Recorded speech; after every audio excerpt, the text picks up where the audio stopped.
السلام علیکم ورحمۃ اللہ تعالی وبرکاتہ۔ بسم اللہ الرحمن الرحیم۔ کل آیات کریمہ میں حضرت نوح علیہ السلام کا واقعہ ذکر کیا گیا تھا۔ اب دوسرے پیغمبروں اور ان کی امتوں کا کچھ حال بغیر نام لیے ذکر کیا جاتا ہے۔ یہ واقعہ قوم عاد کا بھی ہو سکتا ہے اور قوم سمود کا بھی۔ عاد کی طرف حضرت ہود علیہ السلام مبعوث کیے گئے تھے اور سمود کی طرف حضرت صالح علیہ السلام مبعوث کیے گئے تھے۔ یہ قوم سخت آواز کے ذریعے ہلاک کی گئی تھی۔ اس سے بعض مفسرین نے قوم سمود کو متعین کیا ہے، کیونکہ سورۃ الہود میں آیت نمبر 67 میں سمود کا ہولناک آواز سے ہلاک ہونا صاف صاف لکھا ہوا ہے، مگر صیحۃ سے مطلق عذاب بھی مراد لیا جا سکتا ہے۔ اس صورت میں ان آیات کا تعلق قوم عاد سے بھی ہو سکتا ہے۔ اللہ تعالیٰ کا پاک ارشاد ہے، ثم انشأنا من بعدهم قرنا آخرین۔ سورۃ المؤمنون کی 31ویں آیت ہے۔ اللہ فرمانے، پھر ہم نے ان کے بعد یعنی نوح علیہ السلام کی قوم کے بعد ایک دوسری امت پیدا کی۔ فَأَرْسَلْنَا فِيهِمْ رَسُولًا أَنِ اعْبُدُوا اللَّهَ مَا لَكُم مِّنْ إِلَٰهٍ غَيْرُهُ۔ پس ہم نے انہی میں سے ایک رسول بھیجا جس نے ان سے کہا، أَنِ اعْبُدُوا اللَّهَ مَا لَكُم مِّنْ إِلَٰهٍ غَيْرُهُ، اللہ کی عبادت کرو، تمہارے لیے اس کے سوا کوئی معبود نہیں ہے۔ افلا تتقون، کیا تم ڈرتے نہیں ہو؟ تمام انبیاء علیہم السلام کی دعوت ایک ہے اور وہ توحید کی دعوت ہے۔ توحید کا مطلب اللہ کو ایک ماننا، کیونکہ سب انبیاء ایک ہی دربار سے بھیجے گئے ہیں، اور ان کی قوم کے ان رؤساء نے جنہوں نے انکار کیا اور آخرت سے ملنے کو جھٹلایا، اور ہم نے ان کو دنیا کی زندگی میں عیش دیا، کہا یہ شخص بس تم ہی جیسا ایک انسان ہے۔ قوم کا کیا جواب ہوتا تھا کہ یہ بس ایک انسان ہے، کھاتا بھی ہے وہی کھاتا ہے جو تم کھاتے ہو، اور وہی پیتا ہے جو تم پیتے ہو۔ انبیاء کو جب بھی سب قوموں نے تقریباً ایک ہی جواب دیا ہے، سب نے یہی کہا کہ مادی حیثیت سے ہم اور نبی یکساں ہیں، طبعی حاجتوں کے لحاظ سے بھی ہم میں اور ان میں کوئی فرق نہیں ہے۔ وہ ہماری ہی طرح کھاتا پیتا، چلتا پھرتا، سوتا جاگتا اور دوسری حاجتیں رکھتا ہے، پھر ہم کس طرح اس کو نبی مان لیں؟ نبی تو خدا کا اوتار یا فرشتہ ہوتا، اور جو اوتار یا فرشتہ ہو اس کے احوال ہم انسانوں کے احوال سے مختلف ہونے چاہیے۔ وہ عجیب و غریب کرشمے دکھائے، آسمان پر چڑھے، ہوا پر اڑے اور بھوک پیاس وغیرہ حاجات نہ رکھتا ہو تو ہم اس کو نبی مان لیں۔ منکرین کی اس قسم کی ذہنیت کے پیچھے در حقیقت 3 باتیں ہوتی ہیں۔ ایک، تکذیب و انکار یعنی جھٹلانا۔ جب کوئی شخص ٹھان لیتا ہے کہ اسے بات نہیں مانی تو وہ کوئی نہ کوئی ہیرا پھیری اور نہ کوئی اس میں بہانے تلاش کرتا ہے۔ ہمارے استاد محترم حضرت مولانا انیس احمد صاحب نعمانی، جو مدرسہ امداد الاسلام ہرسولی مظفر نگر میں محتمم ہیں، جب وہ پڑھا رہے تھے تو اس وقت انہوں نے بتایا تھا کہ جب کسی کو کوئی بات نہیں ماننی ہوتی تو وہ ہر پہلو سے احتجاج کرتا ہے۔ یہ الفاظ ان کے مجھے یاد ہیں۔ جب جلالین شریف ہم ان سے پڑھ رہے تھے، تب چونکہ بنی اسرائیل کا تذکرہ تھا تو اس وقت انہوں نے یہ بات بتلائی تھی۔ فرمایا تھا کہ جس کو جب کوئی بات نہیں ماننی ہوتی وہ ٹھان لیتا ہے تو پھر وہ ہر پہلو سے احتجاج کرتا ہے۔ وہ کوشش یہی کرتا ہے کہ بس جو سامنے والا مجھے کچھ بات کہہ رہا ہے وہ بالکل اس کی بات نہ چلے اور میری منمانی ہونی چاہیے۔ تو یہی منکرین اور کافرین کا طریقہ کار تھا کہ ان کے پیچھے، ان انکار کے پیچھے، اس قسم کی ان کی ذہنیت کے پیچھے در حقیقت 3 باتیں ہوا کرتی تھیں۔ پہلی بات کیا تھی کہ جب کوئی شخص ٹھان لیتا ہے کہ اسے بات نہیں ماننی تو وہ کوئی نہ کوئی بہانہ تلاش کرتا ہے جس کو تکذیب اور انکار کہتے ہیں۔ دوسری بات یہ تھی عقیدہ آخرت کا انکار۔ یہ سب نبیوں کی بات کو جھٹلاتے کیوں ہیں، نبیوں کے اوپر اعتراض کیوں اٹھاتے ہیں؟ تاکہ آخرت کا انکار ہو۔ جو شخص دوسری زندگی پر یقین نہیں رکھتا اس کی سمجھ میں انبیاء کی بات بالکل نہیں آ سکتی۔ جس طریقے سے آج کل بہت سے نام نہاد مسلمان، اگر ان کو بتلایا جائے گانے مت بجاؤ، اگر ان کو کہا جائے کہ یہ سب برتھ ڈے اور اسی طریقے سے فادرز ڈے، ٹیچرز ڈے، یہ ساری چیزیں جتنی بھی ہیں خرافات رائج ہو رہی ہیں، یہ سب نہ مناؤ، تو پھر ان کو اعتراض ہوتا ہے کہ یار یہ مولوی ملا کو کیا پڑ گیا؟ حالانکہ ہم مسلمان ہیں، اسلام مذہب ہمارا ہے، اور اسلام مذہب نے ہمیں کئیوں تہوار دیے ہیں، اور اسلام مذہب کا ایک ہی طریقہ ہے، نہ اس میں کوئی گندگی آنے دی جائے گی، یعنی کوئی بدعت کے نام پر کوئی چیز اس میں شامل نہیں کی جائے گی، اور نہ اس میں سے کوئی جواہر انوار جوہر اور کوئی نور اس میں سے نہیں نکالا جائے گا۔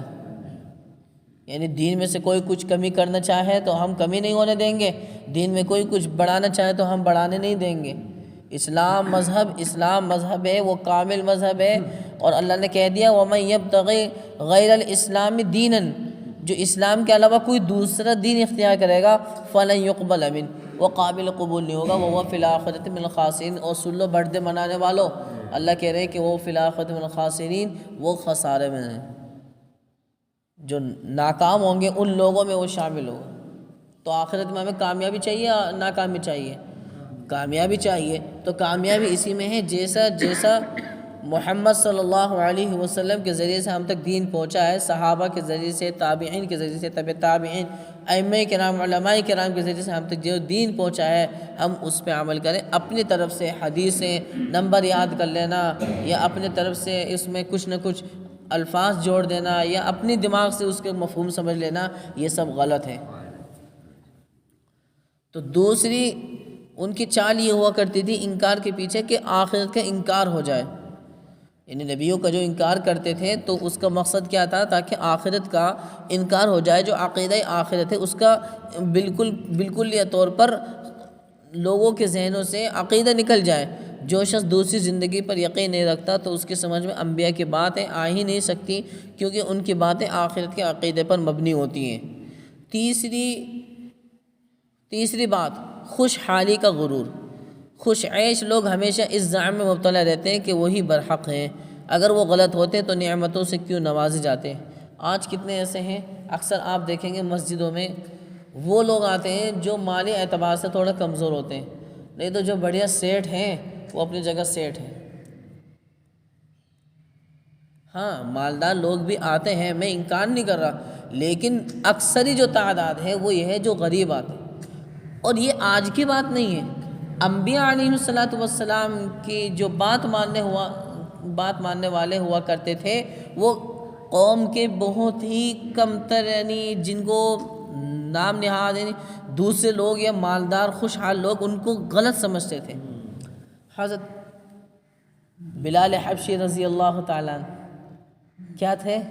غلام تھے، آقا کی صحبت پائی تو پھر نبی جنت میں سیر کر رہے ہیں، نبی معلوم کر رہے ہیں کہ ابھی تو بلال دنیا میں ہے تو اس کے چلنے کی آواز کیوں آ رہی ہے، سمجھ رہے؟ ایسے ہی ایک صحابی ہیں ابی بن کعب، غالباً نام ابھی چونکہ میرے ذہن میں ابھی بات آئی ہے لیکن پکا نہیں کہہ سکتا، دین کا معاملہ ہے، لیکن ہیں ایک صحابی ہیں، میرے ذہن سے نام نکل رہا ہے، شاید ابی بن کعب ہیں یہ دوسرے ہیں۔ وہ جب قرآن مجید پڑھتے تھے تو ان کی آواز نہیں، وہ اویس قرنی، حضرت اویس قرنی رضی اللہ تعالیٰ عنہ، وہ جب قرآن مجید پڑھا کرتے تھے تو جنت میں ان کی آواز گونجتی تھی۔ آقا علیہ السلام نے معلوم کیا کہ ایسا کیوں ہے، بتلایا گیا کہ جی اویس نے ماں کی ایسی خدمت کی ہے نا کہ بس اللہ تعالیٰ کو بھی ملال آتا ہے کہ جب وہ قرآن مجید پڑھے تو جنت میں اس کی آواز گونجتی ہے۔ یہ کون ہے؟ کون ہے یہ؟ وہ ہیں جو قوم میں بہت ہی کمتر سمجھے جاتے تھے، یہ بالکل کمتر سمجھے جاتے تھے، حالانکہ نبی کی صحبت پائی۔ عمر بن خطاب، مالداروں میں لے لیں آپ، پہلے عمر بن خطاب تھے، لیکن جب نبی کی صحبت پائی تو فاروق اعظم، خلیفہ ثانی، فارق بین الحق والباطل، حق و باطل کے درمیان فرق کرنے والے۔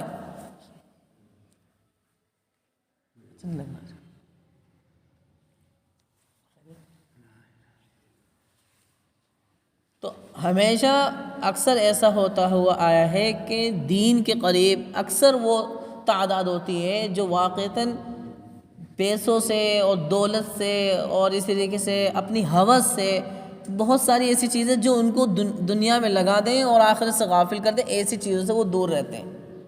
ہاں، مالدار لوگ بھی آتے ہیں مسجد میں، لیکن ان کی اکثری تعداد نہیں ہے۔ اکثری تعداد وہ ہیں جو واقعتاً مالی اعتبار سے بالکل کمزور ہیں، یا اس طریقے سے گھر میں کوئی ان کے کوئی پریشانی ہے، جن کو یہ یقین ہوتا ہے کہ اب ہمارا مشکل کشا ہے، یعنی ہماری پریشانی دور کرنے والا اللہ ہے۔ نہیں تو آج کے وقت میں جو سیٹ لوگ ہیں، بس ان کے پاس پیسہ ہے، وہ اسی چیز کو سب کچھ سمجھتے ہیں کہ ہمارے پاس تو پیسہ ہے گا، کوئی بیماری آئے گی تو اتنا پیسہ ہے گا، آرام سے بڑے بڑے ہاسپٹلوں میں ہم علاج کروا لیں گے۔ تو تین ان کے مقصد ہوتے ہیں انکار کرنے کے۔ ایک تو یہی بات کہ جب کوئی شخص کچھ بھی ٹھان لیتا ہے کہ اسے بات نہیں ماننی، تو وہ کوئی نہ کوئی بہانہ تلاش کر لیتا ہے۔ دوسری بات کیا تھی؟ عقیدہ آخرت کا انکار ہو جائے، کہ جو شخص دوسری زندگی پر یقین نہیں رکھتا تو اس کی سمجھ میں انبیاء کی باتیں نہیں آتی، کیونکہ ان کی باتیں آخرت کے عقیدے پر مبنی ہوتی ہیں۔ چونکہ آج بھی رسول اللہ صلی اللہ علیہ وسلم کی تعلیمات آپ حضرات کے سامنے، میرے سامنے پیش کی جائیں گی، تو آخری میں یہی ہوگا کہ اس نیک عمل کا بدلہ جنت میں ملے گا، آخرت میں ملے گا۔ ساری جتنی بھی تعلیمات ہیں، نبی کی تعلیمات ہیں، سب کا خلاصہ یہ کہ اس پہ اگر ہم عمل کریں گے، اگر اچھا عمل کر رہے ہیں، ہم بات مان رہے ہیں، فرما برداری کے قبیل سے ہے، تو پھر ہم جنت میں نعمتوں سے بہرور ہوں گے۔ اور اگر ہم نافرمانی کر رہے ہیں، جھٹلا رہے ہیں نبی کی بات کو، تکذیب کر رہے ہیں، تو پھر ہم آخرت میں اللہ نہ کرے جہنم پھر ٹھکانہ ہوگا۔ اللہ ہماری حفاظت فرمائے۔ اور تیسری بات یہ ہے کہ جو خوشحال ہوتے ہیں ان کو اپنے خوشحالی کا غرور ہوتا ہے، تکبر ہوتا ہے۔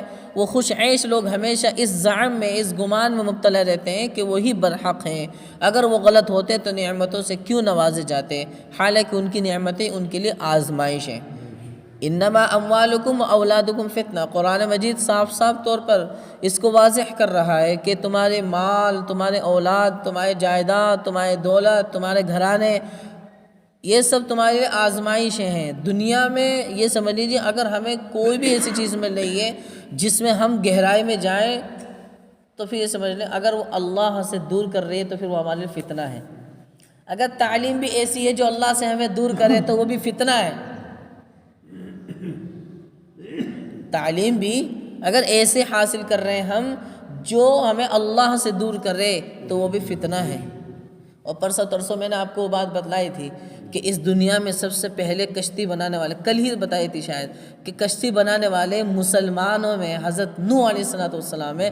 ان سے پہلے دھرتی پر کبھی بھی کسی انسان نے کشتی نہیں بنائی ہے۔ لیکن اسکولوں میں کیا تعلیم ملے گی؟ وہی تعلیم ملے گی جو ان ماسٹروں کو سکھائی گئی ہے۔ ان کے پاس بھی کوئی الگ سے صحیح نالج نہیں ہے۔ انہوں نے بھی اپنی کتابوں میں جو ان کے بڑے غیر مسلم ماسٹروں نے لکھ دیے وہ چلتی ہوئی آ رہی ہے، ایک نصاب چلتا ہوا آ رہا ہے۔ بس یا تو آپ کے بچے بتائیں گے یا نہیں بتائیں گے، اگر بتائیں گے تو غیر مسلم کا کسی کا نام آئے گا، جبکہ حقیقت کیا ہے؟ فَأَوْحَيْنَا إِلَيْهِ أَنِ اصْنِعِ الْفُلْكَ بِأَعْيُنِنَا وَوَحْيِنَا، یہ آیت آئی تھی نہیں آئی تھی کل؟ تو فلک، کشتی کس نے بنائی تھی سب سے پہلے؟ حضرت نوح علیہ السلام نے بنائی تھی۔ ساری باتیں ہماری کتاب قرآن مجید میں لکھی ہوئی، لیکن ہمیں پتہ تک نہیں ہے کہ ہمارے قرآن مجید میں کیا ہے۔ خیر، تو نبی علیہ الصلاۃ والسلام کی جو بات نہیں مانتے تھے، ان کی بات نہ ماننے کا ان کے اندر یہی اصل ان کا مقصد تھا کہ کسی طریقے سے نبی کی بات جھٹلائی جائے، اور جو نبی کہہ رہے ہیں کہ آخرت ایک دوسری زندگی ہوگی وہ قائم ہوگی، اس بات کا بھی لوگوں کے ذہن سے لفظ نکالا جائے اور عقیدہ نکالا جائے۔ اور اسی طریقے سے تیسری بات یہ تھی کہ اپنے آپ کو وہ بالکل بڑا سمجھتے تھے تاکہ لوگ ہماری طرف اکٹھے ہوں، پیسے کے بل بوتے پہ، دولت کے بل بوتے پہ، اور یہ کہ ہم عیش پرست ہیں، ہمارے خوشحالی کو دیکھتے ہوئے لوگ ہمارے پاس آئیں، نبی کے پاس نہ جائیں۔ لیکن کامیابی کس کو ملی ہے؟ کامیابی ملی ہے جو دین پر عمل کرنے والے ہیں۔ اس دنیا میں بھی اللہ تعالیٰ نے ان کو نوازا ہے، اور آخرت میں بھی اللہ تعالیٰ نوازیں گے۔ عقیدہ آخرت کے انکار۔ اور بخدا اگر تم اپنے ہی جیسے ایک انسان کا کہنا مانو گے تب تو تم یقیناً گھاٹے میں رہو گے۔ یعنی اگر تم نے آخرت کی بات مان لی تو تمہاری دنیا خراب ہو جائے گی، پھر تم دنیا کے لیے کچھ نہ کر سکو گے، تمہارا سارا کاروبار ٹھپ پڑ جائے گا، اور تم مادی مسرت میں، نقصان میں مبتلا ہو جاؤ گے۔ یہ سب کہا کرتے تھے وہ کافر لوگ کہ اگر تم نے نبی کی بات مان لی، اور نبی سے مراد کیا کہتے تھے کہ یہ ایک عام انسان ہے، یہ کچھ نہیں ہے، کھاتا پیتا ہے، یہ ہماری طرح تھے، یہ تو ابھی تک تو یہ ہمارے ساتھ رہتا تھا، آج یہ کہنے لگا کہ ایک معبود ہے صرف، پتہ نہیں اچانک اس کو کیا ہوگا۔ یعنی اس طریقے کی باتیں ایک شوشہ پھیلایا کرتے تھے کہ کسی طریقے سے نبی کی بات نہ مانی جائے، کسی طریقے سے ان نبی کا مقصد نہ چل پائے۔ لیکن جب سے دنیا قائم ہوئی ہے، حضرت آدم علیہ السلام سے لے کر کے آج تک دین ہمیشہ سے ہے اور ہمیشہ رہے گا۔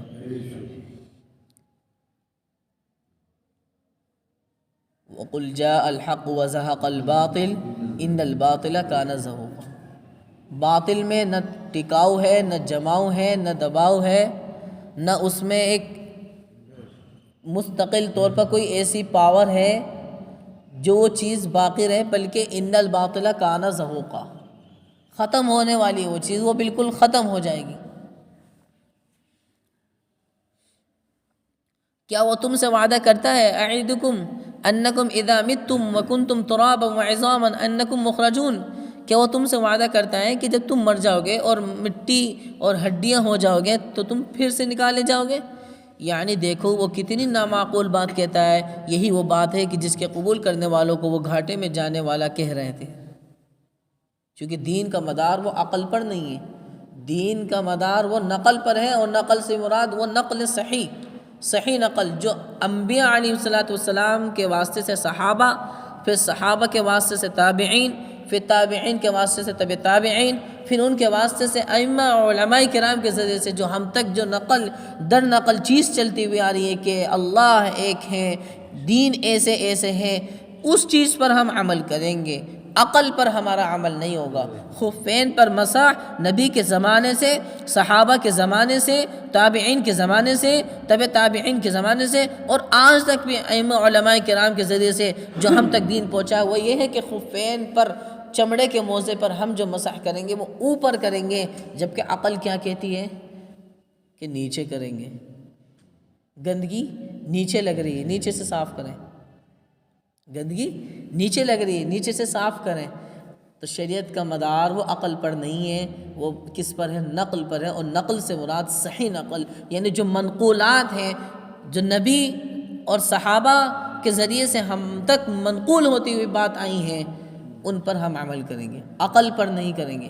یہ کافر لوگ دیکھو عقل والی بات کہہ رہے تھے اپنی قوم سے، حالانکہ ان کا نام تو نہیں لیا ہے قرآن مجید میں کہ کون سی قوم کا ذکر ہے، قوم عاد بھی ہو سکتی ہے اور قوم سمود بھی ہو سکتی ہے۔ تو جب قوم سمود ہو تو ان کے یہاں آئے تھے حضرت صالح علیہ السلام، اور قوم عاد ہو تو ان کے یہاں آئے تھے حضرت ہود علیہ السلام۔ اب جب یہ نبی سمجھاتے تھے بات تو یہ مالدار خوشحال لوگ اور رؤسا لوگ یہ کہتے تھے کہ ارے بھائی ان کی بات میں کیوں آ رہے ہو تم، یہ تو بالکل بالکل یہ سمجھ لی کمتر اور ذلیل ترین لوگ ہیں، ان کی بات میں کیوں آ رہے ہو؟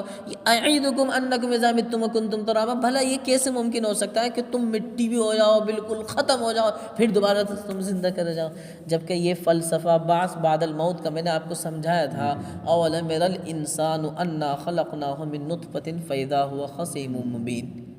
عاص بن وائل تھا نا مکہ کا، وہ کافر، کٹر کافر تھا، نبی کی مجلس میں آیا، قبر سے چند بوسیدہ ہڈی اٹھا کر کے لایا اور لا کر کے یوں بالکل مسل کر کے دکھاتا ہے، اے محمد آپ یہ بات کہتے ہیں کہ ہم یقولون انا لمردودون فی الحافرہ اذا کنا عظاما نخرہ، کہ جب ہم بوسیدہ ہڈی ہو جائیں گے تو پھر قالوا تلک اذا کرۃ خاسرہ، دوبارہ سے یہ لوٹنا ہوگا، دوبارہ سے یہ چیز پیدا ہوگی، کہاں سے ہوگی یہ سب چیزیں؟ اللہ کہہ رہے ہیں وَضَرَبَ لَنَا مَثَلًا وَنَسِيَ خَلْقَهُ، ہمیں اگزامپل دے رہا ہے، اپنی مثال بھول گیا، اپنی پیدائش کو بھول گیا۔ کہاں بالکل ایک قطرہ تھا، کیسے کیسے اللہ تعالیٰ نے ہڈیوں کا میٹیریل الگ پیدا کیا اور ناخنوں کا میٹیریل الگ پیدا کیا، آنکھوں کا الگ، بالوں کا الگ، دانتوں کا الگ، اور وہ چیز بھی میں نے آپ کو بتلائی تھی کہ ہڈیاں بھی کیسے بنتی ہیں۔ اللہ تعالیٰ اسی گوشت میں جو جمع ہوا خون تھا وہ گوشت بنا، پھر اس گوشت میں سفید سفید دوڑیں پیدا ہوتی ہیں جن سے ہڈی بنتی ہیں، پھر فَكَسَوْنَا الْعِظَامَ لَحْمًا، پھر ہم اسی ہڈی کے اوپر الگ سے ایک اور گوشت چڑھاتے ہیں۔ تو وَنَسِيَ خَلْقَهُ، اپنی پیدائش کو بھول گیا۔ یہی لوگ یہ کہا کرتے تھے، اور ہر زمانے میں ایسی چیز آئے گی۔ آج بھی مسلمانوں کی اکثر تو نہیں کہہ سکتا، کچھ نہ کچھ ایسی تعداد ہے، اگر انہیں سمجھایا جائے، انہیں بتلایا جائے کہ بھئی گانے نہ بجایا کرو، سود کا معاملہ بالکل ختم کر دو، اسی طریقے سے اور بھی وہ ساری، یار ہمارا کاروبار کیسے چلے گا، ملا مولوی کو الگ ہی پتہ نہیں کیا لگا ہوا ہے۔ نہیں، یہ غلط ہے، غلط ہے، غلط ہے، اور ہم حق بیان کرتے رہیں گے، کرتے رہیں گے، کرتے رہیں گے، چاہے ہماری زبان کٹ جائے، ہماری جان نکل جائے، لیکن حق بیان کرتے رہیں گے۔ آپ ہمارے قیامت میں خصم بن جائیں، دشمن بن جائیں، لیکن نبی ہمارے دشمن بن جائیں، خصم بن جائیں، وہ سوال کرنے لگے، ہماری ہمت نہیں ہے کہ ہم جواب دے سکیں، اور حق بیان کیا جاتا رہے گا۔ اس پہ عمل کرنے کا میں بھی اسی درجے کا مستحق ہوں جتنے آپ مستحق ہیں، اور اول درجے کا مستحق میں بھی ہوں اور آپ بھی ہیں۔ میں ایسے نہیں کہہ رہا کہ صرف آپ کو نیک عمل کرنے ہیں، نہیں، سب مسلمان ہیں، میں بھی مسلمان ہوں، میں بھی اللہ تعالیٰ کے حکم کا پابند ہوں، آپ بھی حکم کے پابند ہیں اللہ تعالیٰ کے۔ آپ کو بھی عمل کرنا ضروری ہے، مجھے بھی عمل کرنا ضروری ہے، چاہے اس میں کوئی بھی ہو، چھوٹا ہو، بڑا ہو، امیر ہو، غریب ہو، چاہے کوئی بھی ہو، دین سب کے لیے یکساں ہے، برابر ہے۔ دین کے معاملے میں کسی کو برتری اور فوقیت نہیں دی جائے گی۔ فوقیت اگر ملے گی تو وہ اس دنیا میں نہیں، آخرت میں ملے گی، جب اللہ تعالیٰ کہہ دیں گے ان اکرمکم عند اللہ اتقاکم، کہ تم میں کون زیادہ متقی والا تھا، کون زیادہ تقوی والا تھا۔ اور تقوی کا معاملہ وہ دل سے ہے، اور کوئی انسان کسی کو نہیں جان سکتا کہ کون متقی ہے۔ آپ اگر یہ سوچیں کہ میں پاجامہ اوپر کر لوں اور کرتا نیچے کر لوں تو میں بہت بڑا متقی ہوں، یہ بھول ہے۔ تقوی کا مدار وہ دل کے اندر ہے۔ تقوی کا مدار یہ پاجامہ اوپر ہونا اور کرتا نیچے ہونا، ہاتھ میں تسبیح ہونا اور جیب میں مسواک ہونا، یہ تقوی کا مدار نہیں ہے، تقوی کی علامت نہیں ہے۔ تقوی کی علامت ہے امتثال الاوامر و اجتناب النواہی۔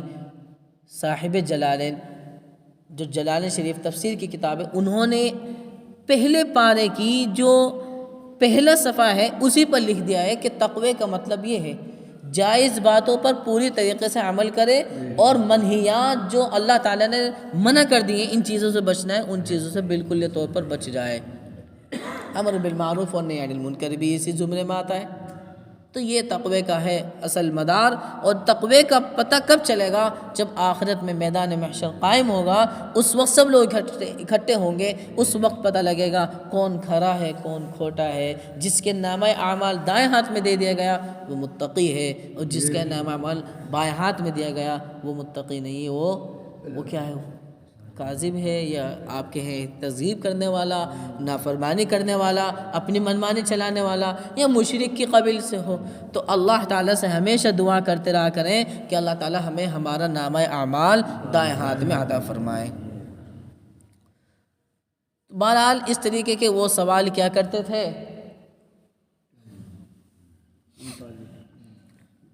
تو کیا وہ تم سے وعدہ کرتا ہے اعدکم انکم اذا متم وکنتم ترابا وعظاما انکم مخرجون، کہ جب تم بالکل ہڈی ہو جاؤ گے، مر جاؤ گے، بالکل ختم ہو جاؤ گے، پھر دوبارہ سے تم زندہ کیے جاؤ گے. یعنی عقل کے اوپر اس بات کو لے کر کے وہ قوم کو گمراہ کرنا چاہ رہے تھے، ان کے جو رؤساء، ان کے جو مالدار اور خوشحال لوگ تھے. لیکن نبی کی تعلیم، انبیاء علیہ السلام کی تعلیم ہر زمانے میں ایک ہی رہی ہے کہ اللہ ایک ہے، اس کے علاوہ ہمارا کوئی معبود نہیں ہے. جو کافر لوگ چند معبودوں کو پوجتے ہیں، کسی کے 9 معبود ہیں، کسی کے 60-59 معبود ہیں، کسی کے 99 ہیں، کسی کے 360 ہیں، اور یہاں تک کہ اب یہ بھی چیز سامنے آ رہی ہے کہ کسی کے 900 تک بھی معبود ہو چکے ہیں. اور یہ بات بھی آئی تھی جب بابری مسجد کا معاملہ ہوا تھا، تو ہمارے پرائم منسٹر صاحب بھی اس قابل ہو گئے تھے کہ ان کی فوٹو تصویر لگائی گئی کہ آج تک کوئی کر ہی نہیں پایا، بابری مسجد انہوں نے دلوا دی، یہ ہمارے بھگوان ہیں. معبود صرف ایک ہے، اللہ ہے. الہکم الہ واحد لا الہ الا هو الرحمن الرحیم. کوئی معبود نہیں، صرف ایک معبود ہے، وہی رحمان ہے، وہی رحیم ہے. قل هو اللہ احد، اللہ ایک ہے. آج ہم کلمہ تو پڑھ لیتے ہیں لا الہ الا اللہ محمد الرسول اللہ، اس کی حقیقت اور اس کی گہرائی تک نہیں پہنچ پاتے ہیں. اللہ ایک ہے، اس کو ہمیں ماننا ہے، صرف زبان سے نہیں، دل سے بھی. تمام اعضاء اس چیز کی گواہی دیں کہ یہ اگر ہاتھ حرکت کر رہا ہے تو یہ صرف اس اللہ کے لیے حرکت کر رہا ہے جو اکیلا ہے، یکتا ہے، یگانہ ہے. یہ اپنی منمانی سے نہیں، یہ اللہ کے حکم سے حرکت کر رہا ہے. درخت کا ایک پتا بھی وہ پہلے اللہ سے اجازت مانگتا ہے، تب جا کے وہ پتا حرکت کرتا ہے. بغیر رب ذوالجلال کے حکم کے، اللہ کے حکم کے بغیر وہ بالکل بھی حرکت نہیں کر سکتا ہے. تو اس لیے اس چیز کو ذہن میں بسائیں، جو حضرت نوح علیہ السلام کی تعلیمات تھی. اور اسی طریقے سے جو دوسری ایک قوم ہے جن کا نام نہیں لیا گیا قرآن مجید میں، قوم عاد بھی ہو سکتی ہے اور قوم سمود بھی ہو سکتی ہے. تو ان میں بھی جو نبی آئے تھے انہوں نے بھی یہی تعلیم دی ہے کہ ان اعبدوا اللہ ما لکم من الہ غیرہ افلا تتقون، کہ اللہ کے ایک اللہ کی عبادت کرو، بس اس کے علاوہ تمہارا کوئی معبود نہیں ہے. اور اگر ایسی چیز نہیں کرو گے تو پھر کیا تمہیں اللہ سے ڈر نہیں لگتا ہے؟ ڈر کا مطلب یعنی جیسے اور لوگوں نے اپنے زمانے میں نبیوں کی بات کو جھٹلایا، نبی کی بات کی نافرمانی کی ہے، تو پھر ان کے اوپر بھی عذاب آیا ہے. اللہ نہ کرے عذاب تمہارے اوپر بھی آئے. یعنی وہ سمجھایا کرتے تھے اپنی قوم کو، اور یہی چیز آج ہمارے تعلق سے ہے کہ اگر ہم اللہ کی نافرمانی کریں گے تو پھر ڈر ہے کہ کہیں ہمارے اوپر بھی عذاب نہ آ جائے. اللہ تعالی ہمیں صحیح معنی میں پکا سچا فرما بردار مسلمان.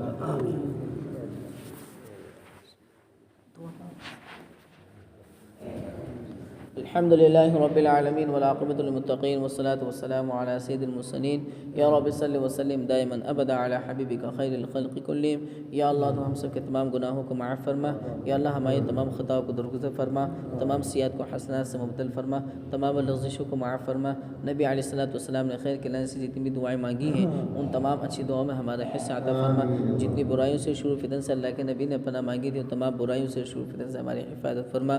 یا اللہ خاص طور سے یا اللہ پوری امت مسلموں پر، زندوں پر، مردوں پر یا اللہ رحم و کرم کا معاملہ فرما.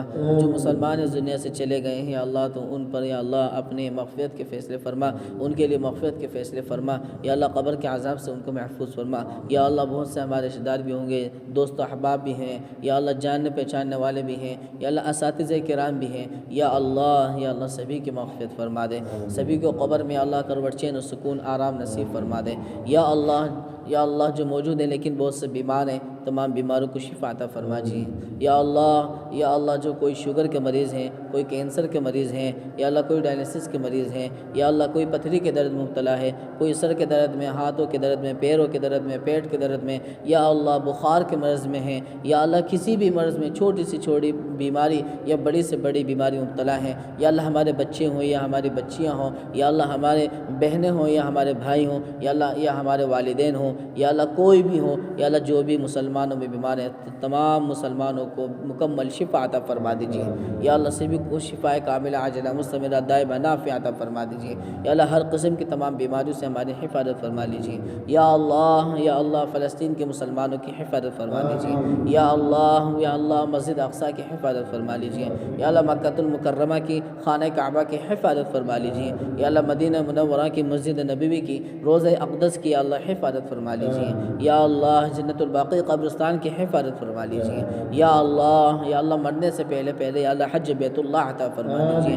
یا اللہ عمرے کی توفیق عطا فرما دیجیے یا اللہ جو اولاد سے محروم ہے یا اللہ جن کو نر اولاد کی ضرورت ہے یا ان کو نیک صالح اولاد کی ضرورت ہے یا اللہ سبھی کو نیک صالح اولاد عطا فرما دیجیے یا اللہ سبھی کو ایسی اولاد عطا فرمائے جو ماں باپ کے آنکھوں کی ٹھنڈک ہو ماں باپ کی فرما بردار ہو اور یا اللہ ماں باپ کو بھی اولاد کے تمام حقوق ادا کرنے کی توفیق عطا فرما دیجیے یا اللہ جو بے جوڑا ہے ان کو نیک صالح فرماندہ جوڑا عطا فرما دیجیے جن بچوں کے رشتوں کے انتظام نہیں ہو پا رہے میرے مولا غیب کے خزانے سے ان کے رشتوں کے انتظام فرما دیجیے اور جن کے رشتوں کے انتظام ہو گئے ہیں یا اللہ ان کی شادیوں کے نکاحوں کے بھی انتظام غیب کے خزانے سے پورے فرما دیجیے یا اللہ ہم سب کو پوری امت مسلمہ کو یا اللہ قرآن و سنت نبوی کے مطابق زندگی گزارنے کی توفیق عطا فرما دیجیے یا اللہ صحابہ جیسا ایمان عطا فرما دیجیے یا اللہ صحابہ جیسا ہمیں ایمان اور جذبہ حریت عطا فرما دیجیے یا اللہ بہادری عطا فرما دیجیے یا اللہ بزدلی سے ہماری حفاظت فرما لیجیے یا اللہ تمام ہر قسم کی بیماریوں سے